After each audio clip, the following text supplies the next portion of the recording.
ineffable, qui des trésors de votre sagesse avait élu 3 hiérarchies d'anges et les avait établis dans un ordre admirable au-dessus des cieux, vous qui avez disposé avec tant de beauté les parties de l'univers, vous que l'on appelle la vraie fontaine de lumière et de sagesse, et le principe suréminent, daignez verser sur les ténèbres de mon intelligence un rayon de votre clarté. Écartez loin de moi la double obscurité où je suis né, le péché et l'ignorance. Vous qui rendez éloquente la langue des petits enfants, façonnez ma parole et versez sur mes lèvres la grâce de votre bénédiction. Donnez-moi la pénétration de l'intelligence, la faculté de me souvenir, la méthode et la facilité de l'étude, la profondeur dans l'interprétation et une grâce abondante d'expression.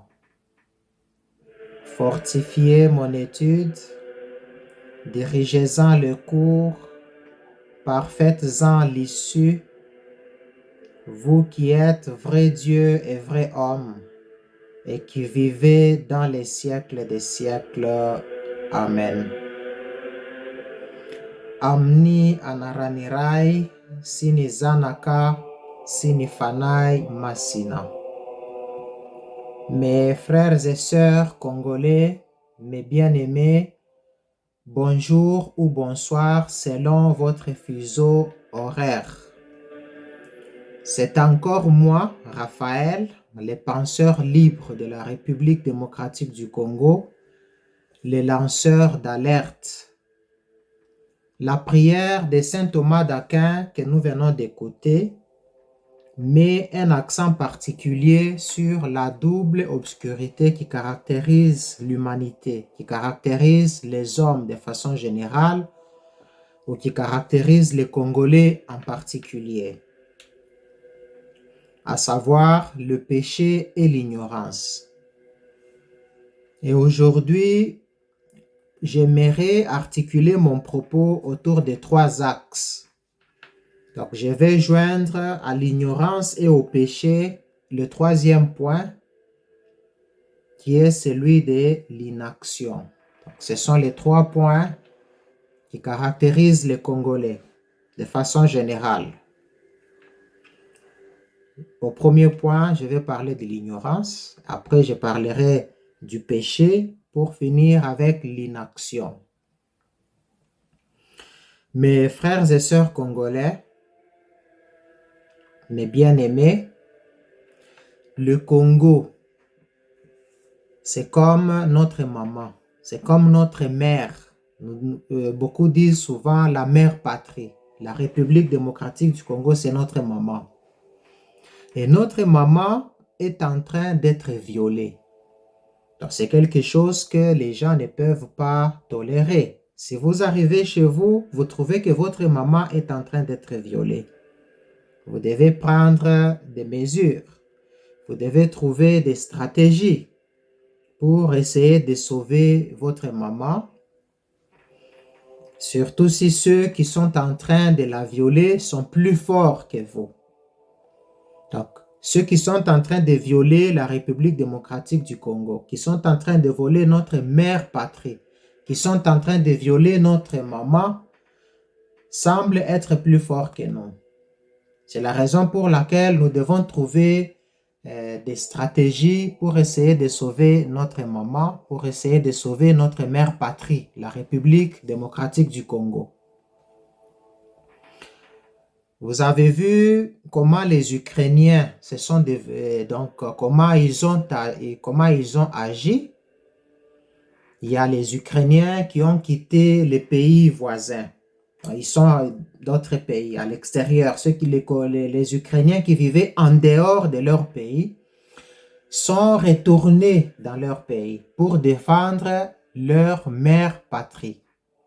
C'est tout à fait une attitude naturelle. C'est une réaction naturelle qui devait caractériser chaque peuple. Puisqu'en matière de l'intégrité territoriale, en matière de la nation, il n'y a pas de concession. Donc, s'il s'agit de défendre la nation, eh bien, il n'y a pas de négociation, il n'y a pas de concession. On ne peut pas, ce n'est même pas discutable. C'est quelque chose qui doit venir naturellement. Vous avez vu que même les Ukrainiens qui travaillaient pour la MONUSCO dans l'est de la République démocratique du Congo, ils sont aussi rentrés dans leur pays. Donc, c'était une urgence. Ils ont abandonné leur poste. Ils sont retournés dans leur pays pour aller défendre leur mère patrie. Et aujourd'hui, le Congo est en train de souffrir. Et c'est la raison pour laquelle nous demanderons à tous les Congolais, qui que vous soyez, partout où vous êtes, votre conscience doit vous interpeller. Puisque pour la nation, on ne négocie pas, ça ne se discute pas. Ça doit être automatique. La réaction doit venir du tic au tac. Si vous savez prier, priez pour votre pays. Si vous savez parler, parlez pour votre pays. Si vous avez un autre moyen pour défendre votre nation, vous devez défendre votre nation. Parce que c'est l'unique terre que nous avons. La terre que nos ancêtres nous ont laissée. Si les ancêtres n'avaient pas pris des risques, nous ne devrions peut-être pas avoir le pays que nous avons. Nous avons hérité un pays qui est tout à fait dans son entièreté. Mais maintenant, le pays est en train d'être violé. L'ennemi se trouve au pays. L'ennemi a des complices qui sont au pays. Le président de la République et son gouvernement semblent être aussi parmi les complices. Donc, les ennemis de notre pays sont connus. Donc, parmi les ennemis du pays, nous avons le président de la République et son gouvernement. D'une certaine manière, ou entre guillemets, je peux dire, certains opposants aussi font les jeux des ennemis, puisqu'ils sont en connivence. Ils entrent dans les jeux du gouvernement pour faire souffrir la population, pour faire souffrir la République démocratique du Congo. Même ceux qui ne parlaient pas commencent à parler pour la République démocratique du Congo. Pourquoi la République démocratique du Congo en arrive là? C'est tout simplement puisque les Congolais sont ignorants. De façon générale, il y a beaucoup qui sont ignorants. Beaucoup de Congolais ignorent leurs droits fondamentaux.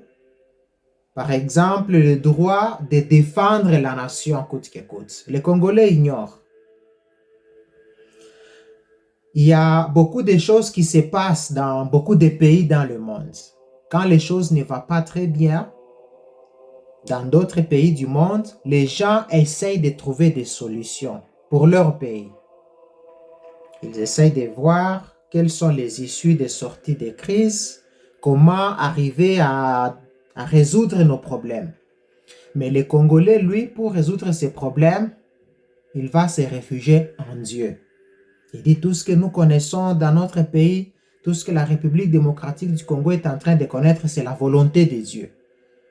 Donc, vous comprenez tout de suite que ce que les Congolais appellent volonté de Dieu, les plus avisés l'appellent tout simplement un asile de l'ignorance. Donc, les Congolais trouvent son asile dans l'ignorance. Vous savez que l'ignorance, c'est pire que la folie. On vous dit que vous devez craindre un fou, puisque vous savez que lui au moins il est fou. Donc un ignorant, vous pensez qu'il sait quelque chose, mais pourtant il est plus dangereux. Donc les Congolais, beaucoup de Congolais sont des ignorants. Donc ils prennent le chemin le plus facile pour dire que, eh bien, si tout ceci nous arrive, c'est la volonté de Dieu, nous irons manger au ciel, c'est au ciel que nous irons boire. C'est au ciel que nous irons trouver des mousses pour bien dormir. C'est au ciel que nous trouverons des belles maisons. Voilà comment est-ce que on peut tomber dans la stupidité. Raisonner de cette façon, eh bien, c'est une stupidité. Les Congolais, nous devons enlever le voile de l'ignorance, puisque l'ignorance s'oppose à la connaissance. Les Congolais doivent connaître ce que c'est que leur droit. Quand on connaît le droit, alors il faut joindre à la connaissance de son droit le courage de défendre ces droits-là. C'est ce que je voudrais dire en rapport avec l'ignorance. Mes frères et sœurs, lorsque vous ignorez vos droits, vous ne pouvez pas en bénéficier. C'est tout à fait clair. C'est connu, puisque la Constitution nous donne le droit de barrer tous ceux-là qui sont en train de confisquer le pouvoir en violation de la Constitution. Mais nous ignorons nos droits, nous ne savons pas barrer ces gens-là.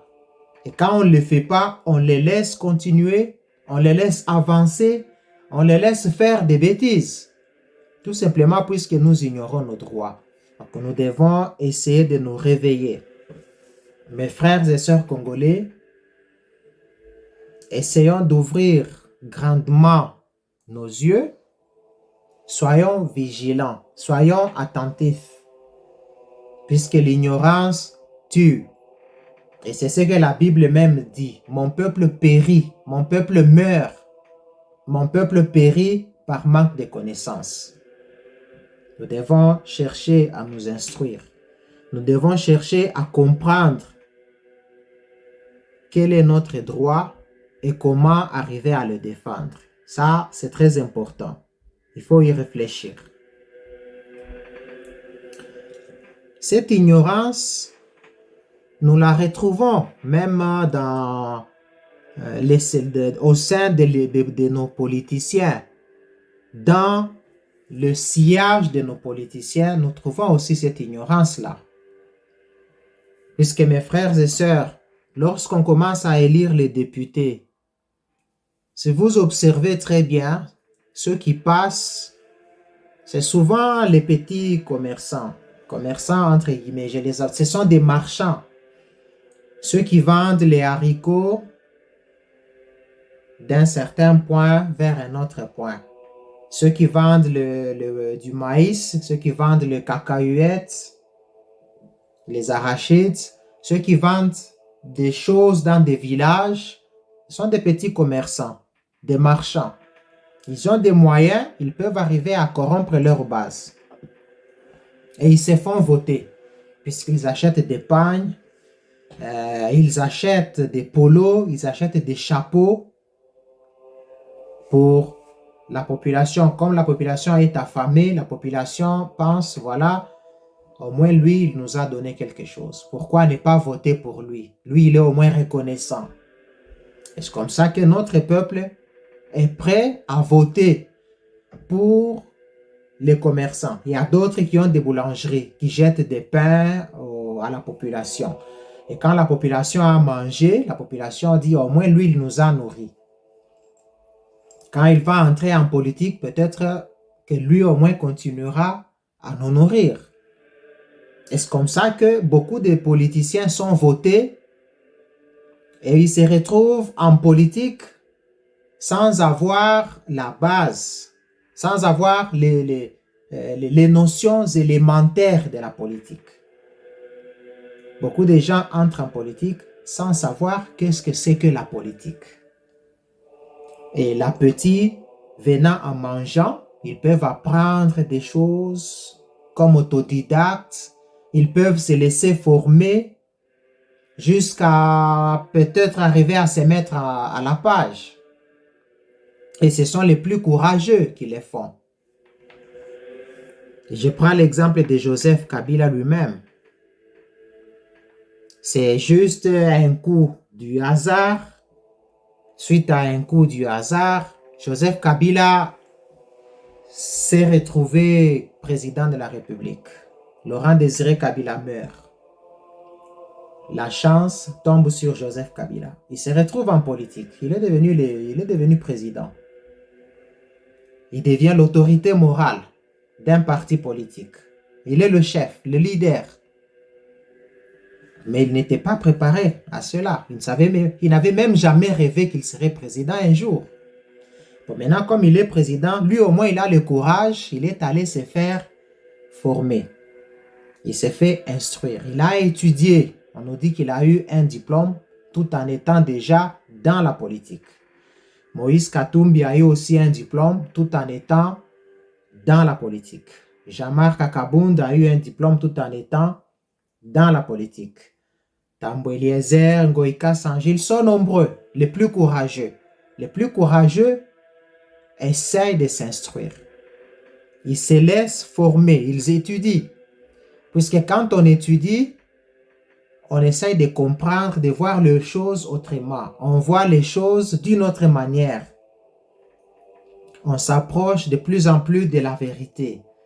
On s'éloigne de l'ignorance, puisque l'ignorance, c'est comme une folie, c'est comme une maladie.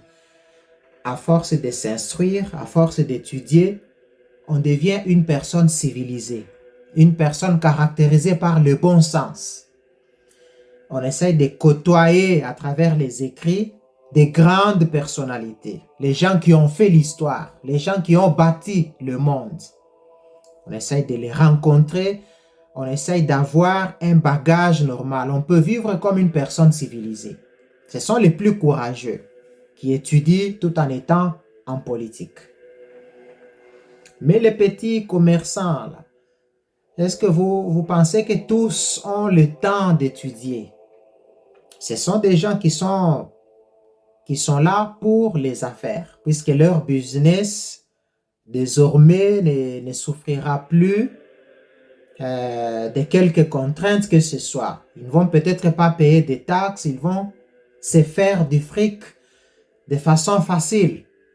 Donc la politique est devenue un gagne-pain, une manière facile pour gagner sa vie. Un gagne-pain sans beaucoup de peine, sans souffrir.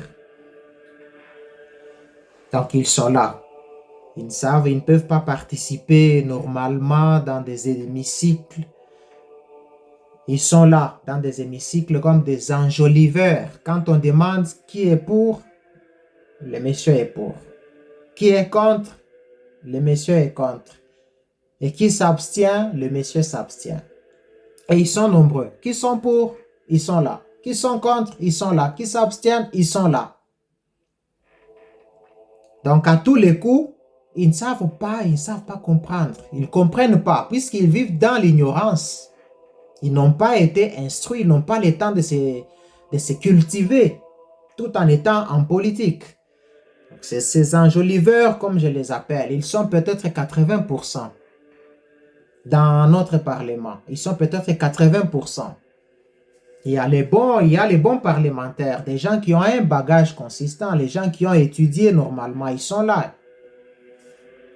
Ils peuvent voter des lois, ils peuvent défendre le pays. Mais les autres qui sont peut-être à 80% ou 90%, qui le sait, ils sont là comme des enjoliveurs. Ils ne font rien. Puisque leur souhait, leur souci premier, c'est faire du fric.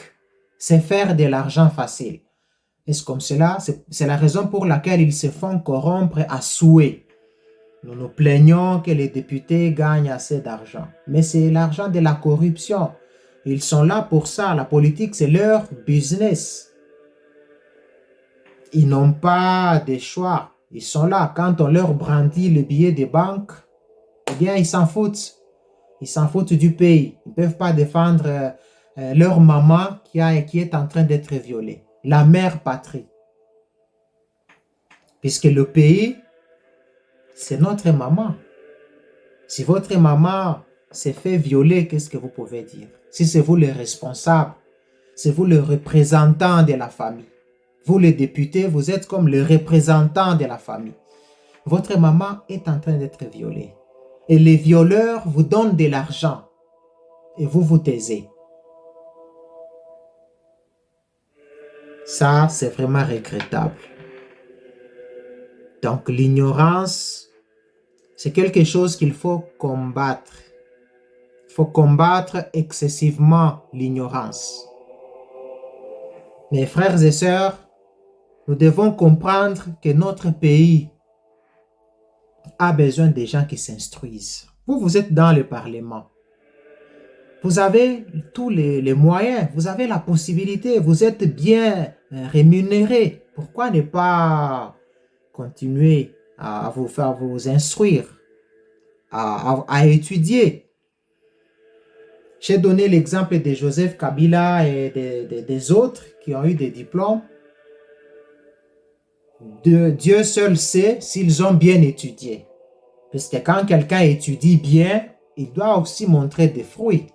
Puisque les autres qui ont bien étudié dans d'autres pays, on voit comment ils défendent leur pays. Puisqu'ils ont étudié, ils ont côtoyé, comme je l'ai dit, à travers leurs écrits, des éminentes personnalités qui ont construit le monde, qui ont bâti le monde, qui ont défendu leur pays, qui ont produit des idées, qui ont produit la constitution de leur pays.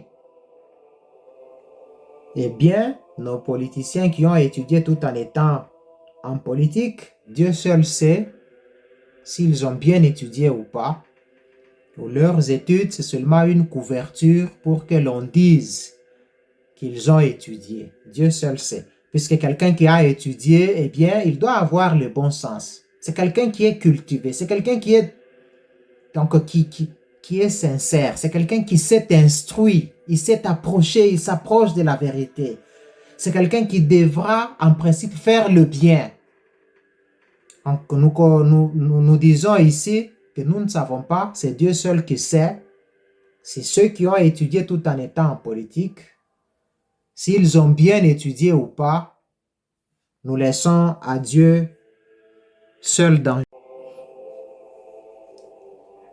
Donc, Dieu seul sait si nos politiciens ont étudié normalement ou pas. Parce que quelqu'un qui a étudié, on les voit, on voit comment il se comporte.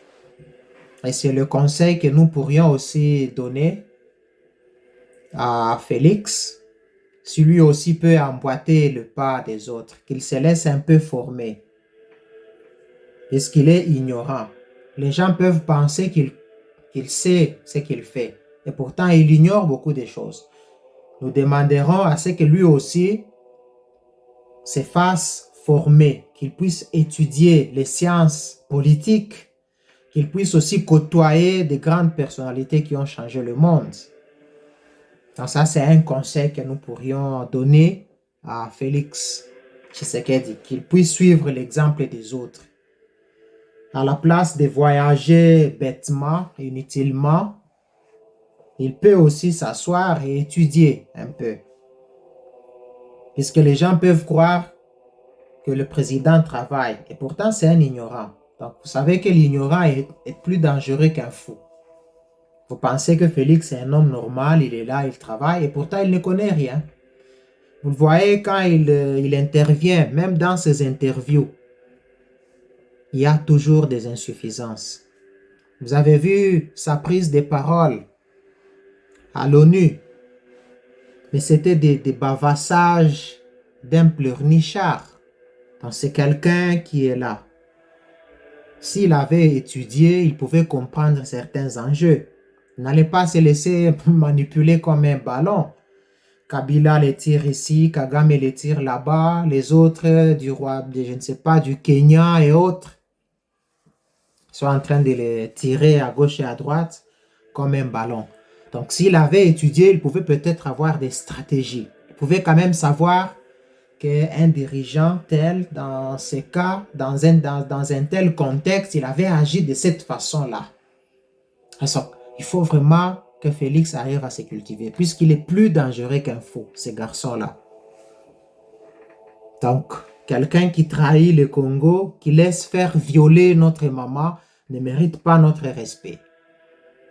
Vous faites entrer des armées étrangères sur notre sol. Notre mère patrie est en train d'être violée. Vous ne méritez pas notre respect. Désolé.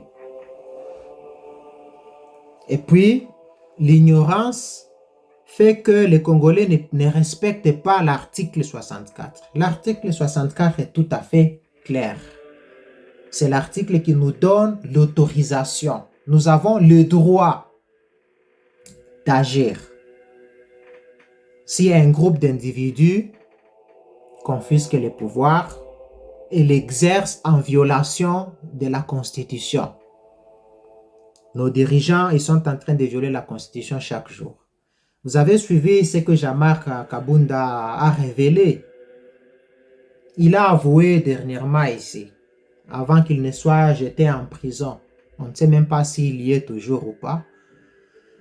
Il a avoué que c'est des jets remplis de billets de banque que Félix fait sortir du pays pour aller les caser dans des paradis fiscaux. Tout ça, c'est des violations tout à fait flagrantes. Donc, qui peuvent ne pas nous laisser insensibles. Nous devons agir. Nous ne le faisons pas puisque nous ignorons nos droits. Joseph Kabila lui-même avait été cité dans Panama Papers. Nous n'avons pas agi. Nous sommes là. C'est de l'ignorance. Et pourtant, la Constitution nous en donne le droit. Et le même Joseph Kabila a été cité dernièrement dans le dossier de Congo Hold Up. Personne n'a démenti, nous n'avons vu personne démentir. Quand Jean-Marc Kabunda a accusé Félix publiquement, personne n'a démenti, donc c'est vrai. Joseph Kabila, c'était suite à des enquêtes très approfondies. Personne n'a démenti qu'il a volé des milliards d'argent. Et en le faisant, si ces milliards d'argent devaient aider le pays à la construction, par exemple, des hôpitaux, il n'y aurait pas eu assez de morts. Donc, tous ces morts qui nous ont quittés à cause de cet argent volé qui aurait pu être utilisé à la construction des hôpitaux, eh bien, ces morts-là sont sur la tête de celui qui a volé. C'est ça la logique. Félix Tshisekedi est aussi dans le trafic des mines, dans le trafic des minerais, et tout l'argent qu'il est en train de voler, de dilapider, ensemble avec Joseph Kabila et leurs entourages, tous ces gens qui volent. On avait vu le cas de Vidier, Vidier Chimanga, qui était le conseiller en matière stratégique des vols de Félix Tshisekedi. Il a la stratégie pour voler, pour aller cacher l'argent dans des paradis fiscaux. Si je vous dis que Félix doit se faire cultiver, donc aller mettre l'argent dans des paradis fiscaux, c'est de l'inintelligence. Qui peut soutenir que c'est l'intelligence? Puisque si Félix meurt, l'argent aussi part. Donc c'est ça, c'est vraiment de l'inintelligence. S'il avait bien étudié, il pouvait mettre l'argent quelque part où l'argent devrait être traçable. Au moins. Ça, c'est quelqu'un qui est intelligent. Comme Laurent Désiré Kabila le faisait. Il mettait son argent au Zimbabwe. Quand il est mort, eh bien, le Congo, la RDC, allait récupérer cet argent. C'est l'argent qui était traçable. Mais Félix, Joseph Kabila et tous les autres, ils sont nombreux qui mettent l'argent en dehors du pays, dans des paradis fiscaux. Et les Congolais ne disent rien. Puisque les Congolais sont ignorants, ils ignorent leurs droits. Ils ne savent pas qu'est-ce qu'ils doivent faire pour revendiquer leurs droits. C'est pour cela que l'ignorance n'est pas une bonne chose. Il faudrait combattre l'ignorance, coûte que coûte. Essayer de combattre l'ignorance, c'est aussi une voie d'affranchissement. C'est une façon de s'affranchir. C'est une façon de se libérer. C'est une façon de sortir du carcan. C'est une façon de se dévoiler comme un homme libre. Donc, quitter l'ignorance. L'ignorance, c'est comme une prison. Quand on quitte, on est en train de s'affranchir, on est en train de se libérer. Mes frères et sœurs, n'ignorons pas nos droits. Essayons de nous mettre à la page, puisque c'est en connaissant, en reconnaissant nos droits que nous pouvons défendre notre maman, la chère patrie, la mère patrie, la République démocratique du Congo, qui est en train d'être violée. Et ce que vous devez retenir, c'est que le premier ennemi, nous devons toujours marteler cela, nous devons le rappeler. Le premier ennemi que nous devons combattre, c'est Félix Tshisekedi et son régime. Eux, ce sont les premiers ennemis d'abord, puisque ce sont les traîtres. Ce sont les traîtres. Nous devons commencer par eux et après, nous allons nous occuper des ennemis qui sont à l'étranger. Puisque les ennemis, ils sont nombreux, ils sont partout. Ils se cachent partout. Et nos premiers ennemis, puisque nous ne pouvons pas courir derrière les lièvres, tous les lièvres à la fois, nous devons d'abord nous focaliser sur nos ennemis avec qui nous vivons, avec qui nous sommes. Le président et son entourage et tous ses complices, Joseph Kabila et les autres là, ils sont nombreux. Nous devons commencer par nous en occuper avant de regarder les ennemis qui sont à l'extérieur. Donc, Félix Tshisekedi, c'est le plus grand ignorant.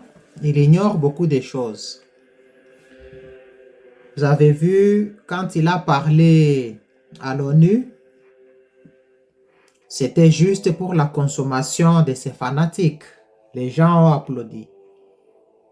Mais vous ne savez pas que ce garçon-là était en train de mentir. Puisque après son discours, je ne sais pas, quelques heures après, on l'a vu avec Kagame en train de rigoler, en train de sourire. Certainement, il se disait, nous les avons eus. Ils aiment entendre des choses comme ça. Nous devons continuer notre COP. C'est un ignorant. Il faut faire attention avec ces garçons-là.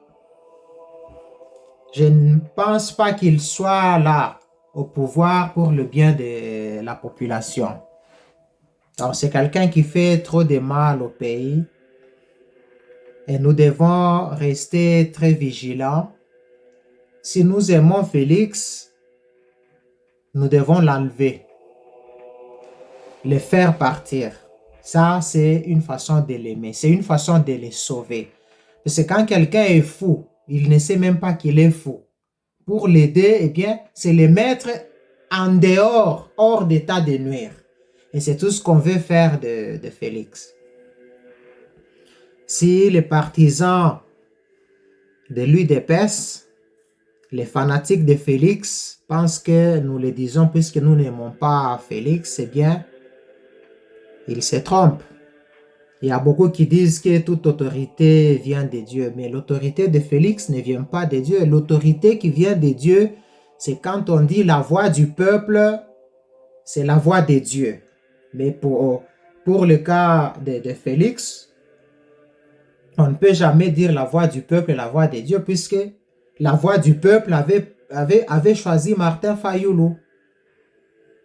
Et Félix n'a pas été choisi par le peuple pour qu'il soit une autorité venant de Dieu. Donc Félix est venu de la nomination, vous savez, la manigance diabolique, toute cette messe noire qui a été organisée pour faire souffrir injustement un peuple pacifique, pour faire souffrir les Congolais. Donc l'autorité de Fachi ne vient pas de Dieu. Il faut faire attention. Penser que l'autorité de Félix vient de Dieu, c'est de la superstition. Donc c'est croire vraiment, c'est de l'hérésie. Donc c'est vraiment ne pas respecter Dieu même. On ne respecte pas Dieu si on pense de cette façon, puisque tout le monde sait que Félix a été nommé, il est là par la volonté de ceux qui n'aiment pas, par la volonté des ennemis du pays. Donc c'était pour jouer un jeu. Il est là comme un clone. C'est comme un acteur, il fait son jeu. À l'ONU, il parle, il pleurniche là-bas, il dit des histoires, il est là. Et tout de suite après, on les voit. Certainement, il a même déjà oublié tout ce qu'il avait dit. Puisque non seulement c'est un ignorant, mais c'est aussi un gros menteur. Vous vous souvenez, il a toujours menti. Tout ce qu'il dit, c'est faux. Il a toujours menti. On avait dit qu'il pouvait très bien décrire le paradoxe du menteur. Jusque-là, la commune de Minembo est toujours là. Et pourtant, Félix avait menti qu'il allait faire en sorte que le décret soit annulé. Il n'a jamais fait, c'est un menteur. Et puis, il avait menti que la RDC devait être comme l'Allemagne d'Afrique. C'est faux, il a menti. C'est un grand menteur, ce garçon-là. Et puis, il avait menti encore qu'il allait ériger son quartier général dans l'Est si on les nomme au pouvoir, puisqu'il est là, on l'a nommé. Mais on ne l'a pas vu aller s'installer à l'Est. C'est un menteur. Maintenant, il dit qu'il est prêt à combattre les forces négatives. Mais c'est un menteur, il ne fera rien. Il vous fait avaler ce que vous aimeriez avaler. Il vous fait entendre ce que vous aimeriez entendre. Mais en réalité, il n'y a rien. Il ne fera rien. Donc c'est un garçon qui est très dangereux. Il ne faudrait pas que nous puissions perdre trop de temps. Puisque en lui laissant beaucoup de temps, on lui laisse aussi le temps de faire beaucoup d'autres bêtises. Donc je disais dernièrement dans ma vidéo de la fois passée qu'il a commencé à amener nos jeunes à Kanyamaka. Il amène même les gens corrects, les gens qui ont du boulot, qui ont des femmes, des enfants, les gens qui travaillent normalement. Il les amène à Kanyamaka. Donc vous comprenez tout de suite que c'est du n'importe quoi. Donc il faut faire attention avec ces garçons-là. Il est très dangereux puisque c'est un ignorant. C'est quelqu'un qui est inculte. Il avait menti sur son diplôme. On a vérifié en Belgique. Vous pouvez aller poser des questions. Il n'a jamais étudié normalement. C'est quelqu'un qui était là. Il a fait l'école buissonnière et puis il n'a jamais eu de diplôme. Donc il est très dangereux. Et il faut faire très attention avec ces garçons-là. Il faut rester très vigilant puisque quand on lui laisse trop de temps, il peut amener le pays dans un gouffre.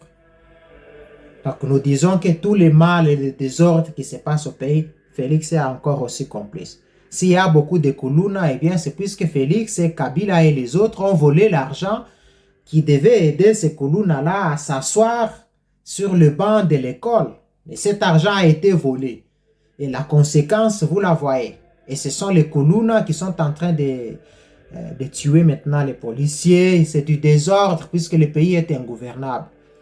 Puisque le pays est gouverné par un inculte, par un ignorant.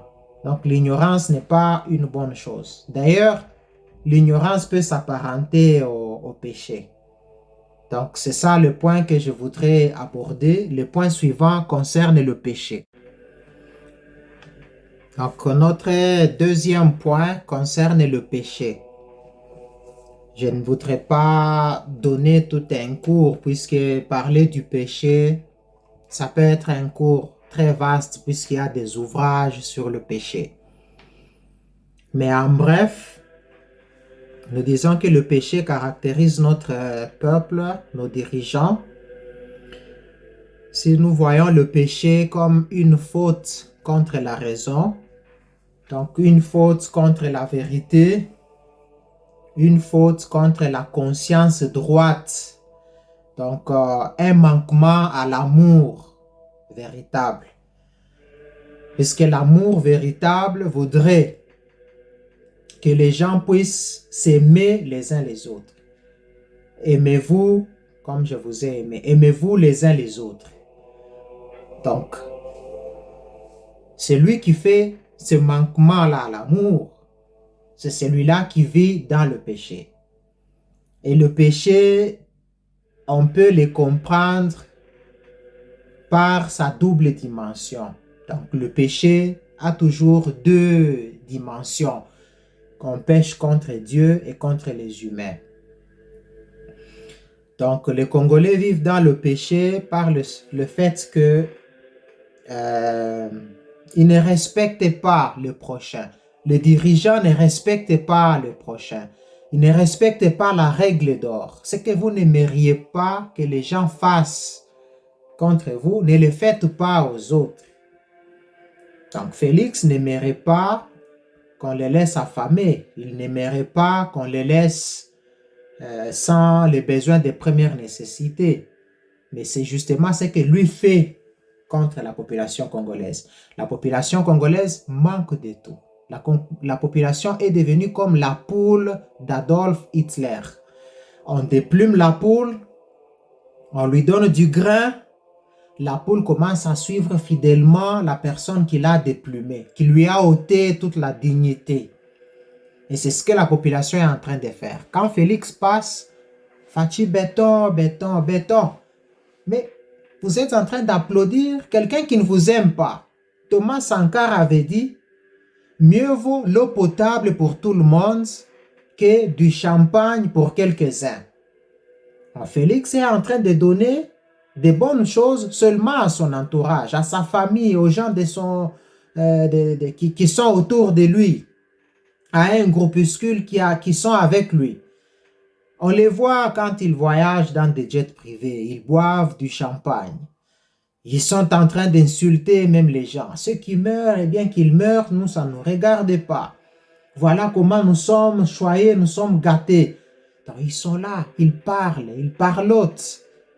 Donc, on comprend tout de suite qu'il y a un problème. Donc, Félix est en train de vivre dans ce manquement-là, dans cette perversion-là, donc dans ce péché, si nous pouvons le dire ainsi. Donc, le régime de Félix, c'est un régime qui vit dans le péché, puisque c'est un régime qui prône pour l'apologie du luxe. Donc, on voit qu'il y a des gens qui sont très bien, dans un petit groupe qui vit très bien. On les voit, ils voyagent dans des jets privés, ils boivent du champagne, ils insultent les autres, ils sont là et ils veulent rester au pouvoir jusqu'à l'avènement du Christ. Donc, vous comprenez qu'il y a un problème dans la tête. C'est des gens vraiment qui s'apparentent à des fous, c'est des ignorants. Donc, les gens doivent comprendre que dans ce régime, il y a une perversité pour le bien matériel. Donc, les gens sont très attachés au bien matériel. Ils pêchent contre la solidarité humaine. Dieu voudrait que le bien de la terre soit partagé de façon équitable aux autres. À la place de s'accumuler beaucoup d'argent, les placer dans des paradis fiscaux, et lorsque vous mourrez, l'argent se volatilise comme ça, il fallait peut-être essayer de mettre votre population dans de meilleures conditions, dans de bonnes conditions. Et Dieu peut vous bénir si vous faites quelque chose dans ce sens. Et puisque ces gens, ce sont des satanistes, ils ne savent pas qu'est-ce qu'il faut faire, qu'est-ce qui est le bien à faire et qu'est-ce qui est le mal à éviter. Donc, ils cherchent toujours des choses pour leur bien personnel. Donc, ils vivent dans le péché. Et les Congolais ne comprennent pas. Les Congolais ne comprennent pas. Le problème, c'est que quand on arrive en République démocratique du Congo, c'est sur chaque point de rue qu'il y a une église. Il y a des églises, les gens prient, ils sont partout. Donc, c'est tout à fait paradoxal et c'est très étonnant quand on voit le nombre de ceux qui prient, le nombre des églises. C'est vraiment paradoxal. On observe tout cela. Donc, nous disons que le péché nous caractérise et nous devons nous affranchir du péché en cherchant ce qui est bien à faire et ce qui est mal à éviter. Surtout ceux qui nous gouvernent, ils doivent savoir, si on dit que l'autorité vient de Dieu, leur autorité ne vient pas de Dieu, mais supposons que leur autorité vient de Dieu. Quel est ce Dieu-là qui aimerait que vous, autorité soi-disant venant de lui, puissiez faire souffrir le peuple. Donc, si vous êtes une autorité qui vient de Dieu, suivez au moins les recommandations de Dieu. Essayez de pratiquer au moins la justice. Essayez de rendre à chacun selon ce qui lui est dû. Faites de la distribution équitable. Donc, vous vivez dans le péché, vous ne respectez rien. Vous faites l'apologie du luxe et vous regardez seulement vous. Vous dites le peuple d'abord, mais en réalité, ce n'est pas le peuple d'abord. C'est votre ventre d'abord. C'est votre famille d'abord. Donc, nous sommes en train de dire à tous les dirigeants que vous êtes des dirigeants indignes. Vous vivez dans le péché, puisque la plupart d'entre ces dirigeants-là, ils sont trempés dans des sextapes. Et la plupart des pasteurs, de tous ceux-là qui pouvaient aider les gens à quitter le péché, ils sont trempés dans des sextapes. On a vu Félix lui-même, ce n'est pas un modèle du tout, pas du tout, puisque lui-même, il est polygame à la tête du pays. Donc, vous voyez que le pays vit dans le péché depuis les sommets. Donc, le péché se trouve déjà au sommet de l'État.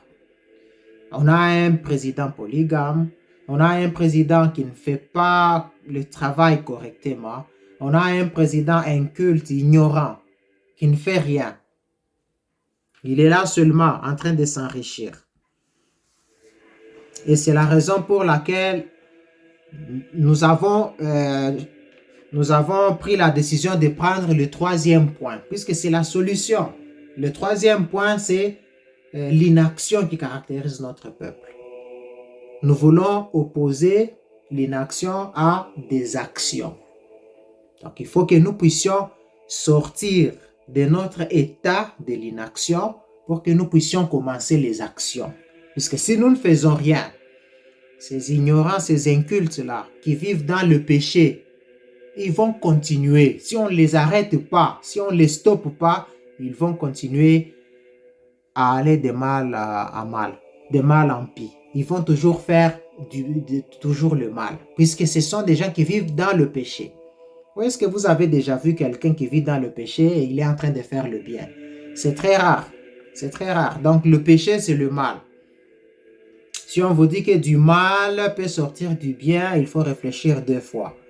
Donc, le mal, c'est le mal. Félix, c'est un mal. Et lui, de son mal-là, il ne peut jamais sortir le bien. Donc, il faut briser cette hémorragie. Il faut arrêter cette hémorragie. Il faut arrêter net Félix Tshisekedi. Et si on l'arrête, lui, peut-être qu'on peut avoir l'issue pour le développement de notre pays. Donc, mes frères et sœurs, quand on parle de l'inaction, sachez que les bourreaux, celui qui fait souffrir les gens, il ne peut jamais avoir pitié, il ne peut jamais se soucier de votre sort. Le bourreau ne peut jamais se soucier du sort de sa victime. Alors, il aimerait peut-être cultiver, multiplier des stratégies pour maintenir sa victime dans la même situation, puisqu'il sait que si la victime se réveille, commence à protester, à revendiquer ses droits, les bourreaux n'auront plus les mêmes avantages. Et c'est ce qu'ils sont en train de faire. Ils vous affament, ils sont en train de vous mettre dans des situations de misère continuellement. Ils ne veulent pas que vous puissiez vous réveiller. Si quelqu'un ouvre la bouche, c'est la prison. Ils sont prêts pour vous faire taire. Par n'importe quel moyen, ils vont vous faire taire. Donc, il faudrait trouver d'autres moyens. C'est pourquoi moi, en tant que penseur libre, lanceur d'alerte, plutôt lanceur d'alerte, j'ai un troisième œil. J'essaye de voir les voies et moyens pour aider notre peuple à s'affranchir, puisque le peuple doit finir par s'affranchir. Si le monde est tel qu'il est actuellement, c'est puisqu'il y a eu des gens qui ont pris des risques.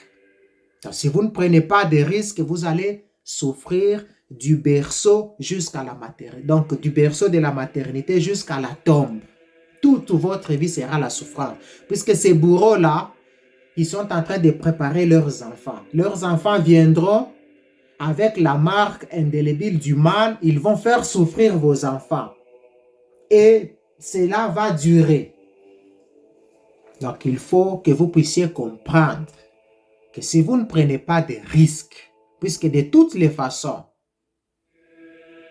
que vous avanciez, vous allez mourir. Que vous reculiez, vous allez mourir. Mieux vaut avancer et prendre des risques.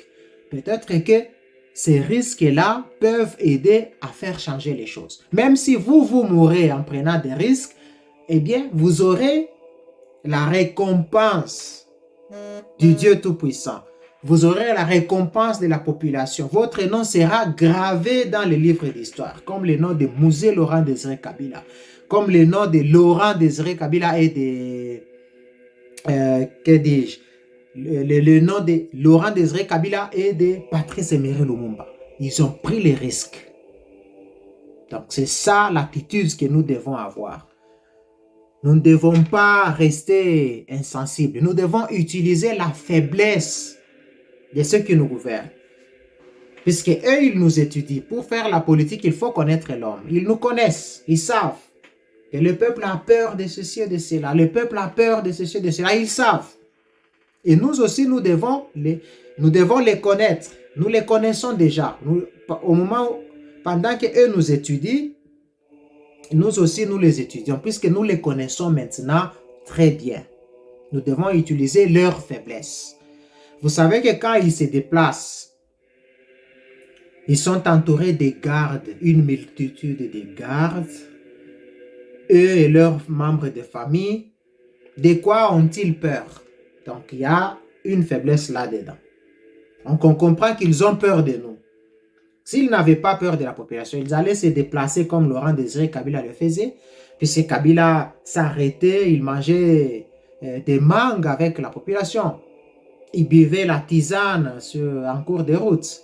Donc, c'est quelqu'un qui avait des approches, des affinités avec son peuple. Il n'avait pas trop peur, puisqu'il n'avait pas des choses qu'il se reprochait. Mais nos dirigeants que nous avons, quand ils se déplacent, c'est des cortèges de soldats, de militaires qui gardent leur maison, qui les protègent. C'est puisqu'ils ont peur, ils vivent dans le mal. Ils sont dans le péché, ils ont peur. Nous devons utiliser cette faiblesse-là. Leur peur, nous devons la mettre à notre profit. Ça, c'est la première des choses. Puisque les Congolais, nous sommes plus de 100 millions de personnes. Et ceux qui nous prennent en otage, c'est un groupuscule des gens. C'est un groupuscule des gens qui nous prennent en otage.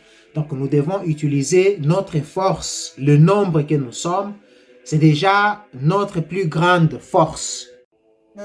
Pourquoi notre nombre est plus grand et notre plus grande force? Puisque les Congolais sont des hommes normaux comme les autres hommes. Nous avons l'eau et le sang dans notre corps. Nous avons un corps, nous avons une âme, nous avons un esprit. Donc les Congolais ne sont pas si différents des autres. Les Congolais ne sont pas bêtes. Si vous mettez les Congolais dans de très bonnes conditions, c'est des gens qui sont capables de faire des choses incroyables. On les a vus aller au mondial puisqu'ils étaient dans de bonnes conditions. On a vu les Congolais, ils ont aidé les tirailleurs. Donc ils ont participé à la Deuxième Guerre mondiale. Ils ont gagné des batailles. Mobutu avait envoyé Maïle au Rwanda. Les Congolais ont mis en débandade les forces négatives. Donc les Congolais, ils sont là, ils sont bons. Autour de 100 millions de personnes, plus de 100 millions de personnes. Et les Congolais qui sont à l'étranger aussi. Et les Congolais de bonne volonté qui sont dans l'armée. Donc il y a des Congolais de bonne foi que nous pouvons toujours mettre à notre avantage pour changer la dose. Donc il faut prendre le risque. Il ne faut pas laisser échapper notre chance. Il faut prendre le risque pour que notre pays puisse changer de visage. Sinon, nous allons continuer à pleurnicher. Nous allons continuer à nous plaindre chaque jour. D'ailleurs, rien ne nous manque pour que nous puissions commencer des actions. Donc, bientôt, nous allons commencer les actions. Donc, pour les actions, nous avons besoin de tout le monde. Tous les Congolais qui sont au pays. Plus de 100 millions de Congolais. Emmanuel Ilunga, l'ancien ministre, ou il est encore ministre, je ne sais pas, des Congolais de l'étranger, avait dit que les Congolais qui sont à l'étranger, ils sont autour de 16 millions de Congolais. C'est une grande force, c'est un grand avantage que nous devons utiliser pour changer l'image, la configuration de notre vie politique, de la vie politique au Congo. Puisque si nous pensons à ce que nos opposants peuvent faire quelque chose, nos opposants, ils ont des lacunes. Martin Fayoulou, qui a été élu président, il n'a pas été capable de mettre les gens sur la route. Il a tenté d'aller se plaindre sur la route, il a été gazé, il a fui. Il a été mis en débandade. C'est un petit politicien. Donc, c'est des gens qui ne savent pas comment utiliser les moyens qu'ils ont en leur possession. Vous avez vu dernièrement comment les médecins ont été dispersés aussi. C'est puisque les gens reproduisent les mêmes choses. Les gens font la même chose et s'attendent à un résultat différent. Donc, je disais dans des vidéos passées que c'était ça de l'imbécilité. Vous faites la même chose, vous rentrez sur la route, on vous gaze, vous retournez, vous pleurez vos morts, vous pensez vos blessures. Prochainement, vous dites, on va encore descendre en route. Vous descendez de la même manière, dans les mêmes circonstances, on vous met encore en débandade, vous partez, vous rentrez, même Fayoulou, il rentre aussi encore. Maintenant, il a promis qu'il est prêt encore à rentrer sur la route. C'est de l'imbécilité tout ça. Il faut changer de tactique. Ces gens-là, ils vous connaissent. Les politiciens vous connaissent très bien. Et nous, les penseurs libres, nous les connaissons aussi très bien. Il faut changer de tactique. Il faut changer de méthode. Il ne faut pas utiliser les mêmes moyens et puis s'attendre à un résultat différent. C'est tout à fait... Donc, les politiciens, ils savent que vous allez descendre sur la route, ils vont vous gazer et puis vous ne ferez rien. Et ils vont continuer à faire le mal. Donc, il faut changer de stratégie. Il y a des gens qui ont des moyens, qui peuvent aider, qui peuvent prendre des risques. C'est le moment de prendre des risques. Puisque si vous ne prenez pas de risques, Dieu vous demandera aussi des comptes. Donc, vous êtes coupable, comme on le dit. Le monde ne sera pas détruit par ceux qui font le mal seulement. Ce n'est pas seulement ceux qui font le mal qui peuvent détruire le monde, mais c'est surtout par ceux qui les regardent sans rien faire. Les gens qui regardent, ils ne font rien, qui sont là dans l'inaction. Donc c'est ceux-là qui vont faire en sorte que le monde soit détruit. Donc il faut faire très attention. Il faut vraiment commencer les actions. Et nous avons une idée. Nous avons une idée. Si nous lisons dans l'art de la guerre, nous pouvons trouver aussi des idées. Sun Tzu écrit que lorsque vous possédez la supériorité à 10 contre 1, encerclez l'ennemi. À 5 contre 1, attaquez-le. À 2 contre 1, divisez-le. Si vous êtes de forces égales, vous pouvez engager le combat. Donc nous les Congolais, nous ne sommes même pas à 10 contre 1. Nous sommes à 1000 ou peut-être à 1 million contre 1. Si je peux exagérer. Donc nous sommes tellement nombreux que nous pouvons encercler l'ennemi. L'ennemi, c'est le président et son gouvernement. Nous pouvons très bien les encercler. Mais il faut y aller avec méthodologie, avec stratégie, avec tactique. Puisqu'on vous dit que pour gagner une guerre, il faut avoir la tactique. Il faut avoir la stratégie. On ne peut pas aller comme ça bêtement pour gagner une guerre. On n'y arrive pas. Vous avez vu comment les médecins sont allés bêtement comme ça, vous marchez, on vous gaze, vous rentrez. Fayoulou et les autres, l'église catholique même a fait la même chose. Ils ont été gazés, ils sont rentrés. Les gens ont dit, voilà, maintenant ils se sont attaqués à l'église, ils ont franchi la ligne rouge, vous verrez, vous verrez. Mais rien n'a été vu, rien n'a été changé. Donc il faut changer des tactiques. Et voici maintenant notre recette.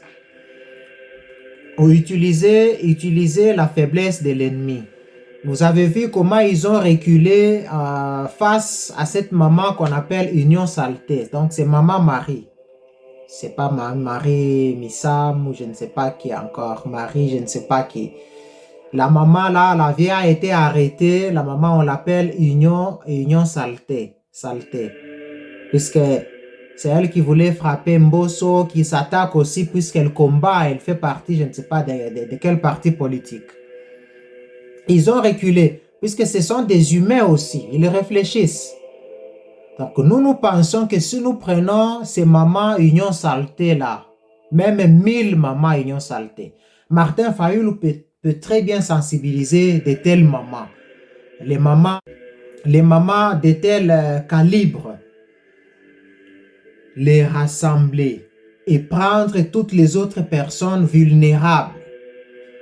Les personnes qui n'ont pas la force de se défendre.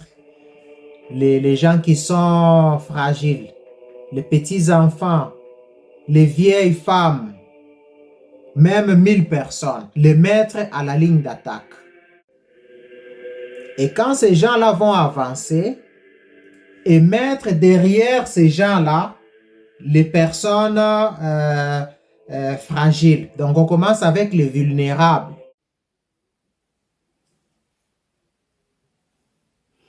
Donc si on a ces mamans, d'abord les vulnérables, comme je les appelle, les petits enfants, les vieilles personnes, les vieilles mamans, les vieux papas, on les met à la pointe pour une manifestation, pour une marche.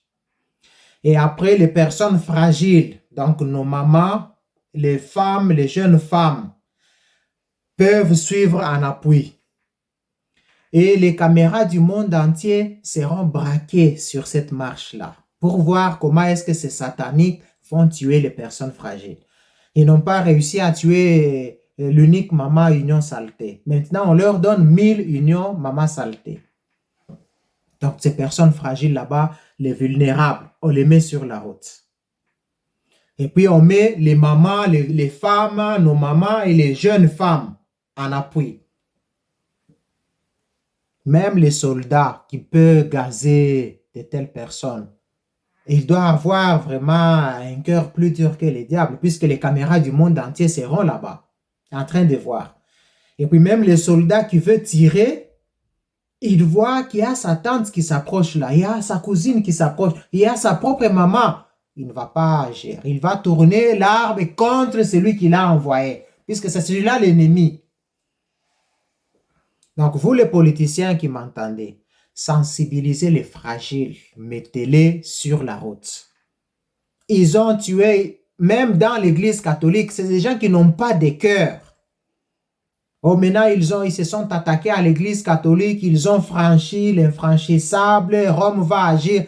Il n'y a eu rien. Prenez-vous vous-même en charge. Ne pensez pas que Rome viendra vous aider ou quelqu'un d'autre pourra venir vous aider. Mettez ces gens-là en marche. Et en troisième ligne d'attaque, mettez maintenant les indésirables. Les indésirables, c'est nous les jeunes.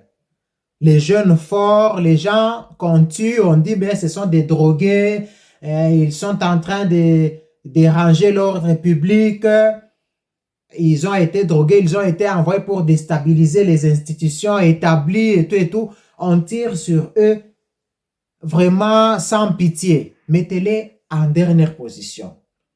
Et ces gens-là doivent être équipés de bouteilles, là où ils mettent des combustibles, des substances capables de prendre du feu, comme du mazout, l'essence ou je ne sais quoi là, l'huile ou autre. Ils mettent dans des bouteilles, ils prennent des sacs de raffia, ils y mettent du sable. puisque les indésirables, ils ne doivent pas se montrer. Ils sont là, puisque les Congolais sont pacifiques de nature. Quand ils prennent tout ça, ce n'est pas pour aller incendier leur pays. Ce n'est pas pour aller brûler, pour aller tuer. Non. C'est pour de la légitime défense. Puisque nous ne savons pas comment ces diaboliques vont agir.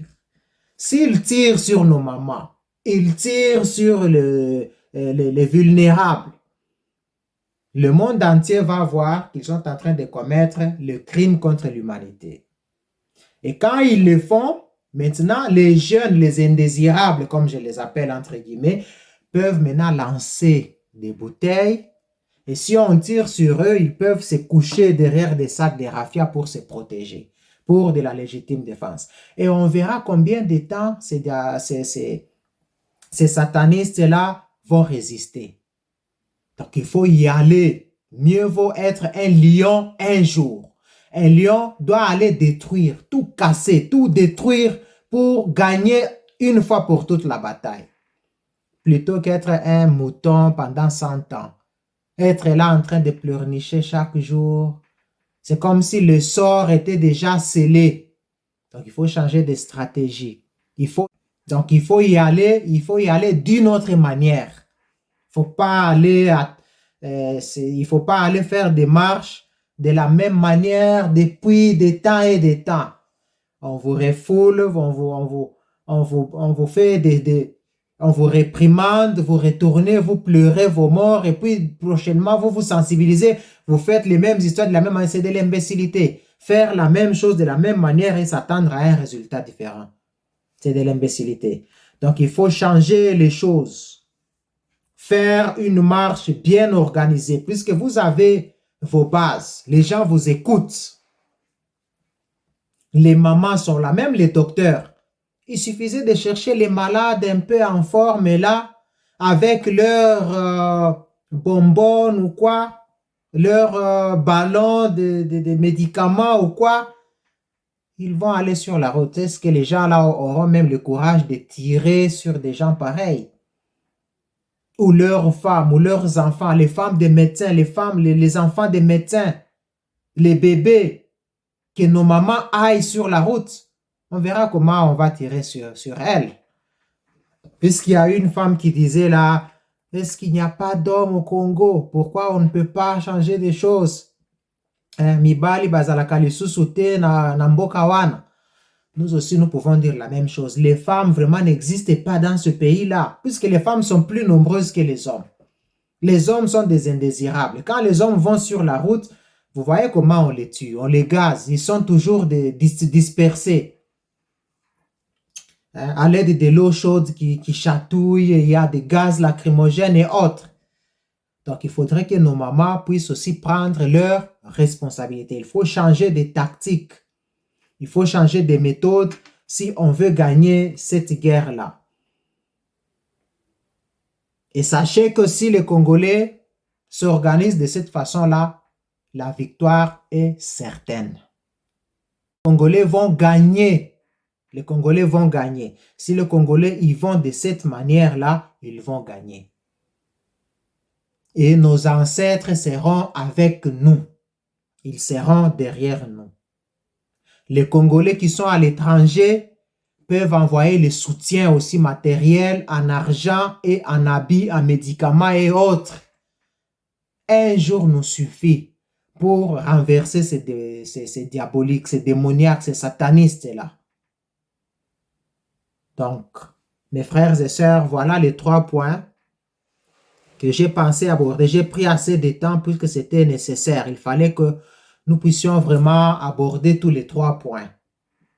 Que Dieu nous aide pour que nous puissions y arriver et nous y arriverons toujours par la volonté de Dieu. Puisque Dieu est plus fort que tous ces démoniaques. Que vivent les Congolais valeureux qui veulent les changements et que vive la RDC. Et que vive la RDC. Famille, que Dieu vous bénisse. Je le dis et je vous remercie. Avec Dieu, nous vaincrons.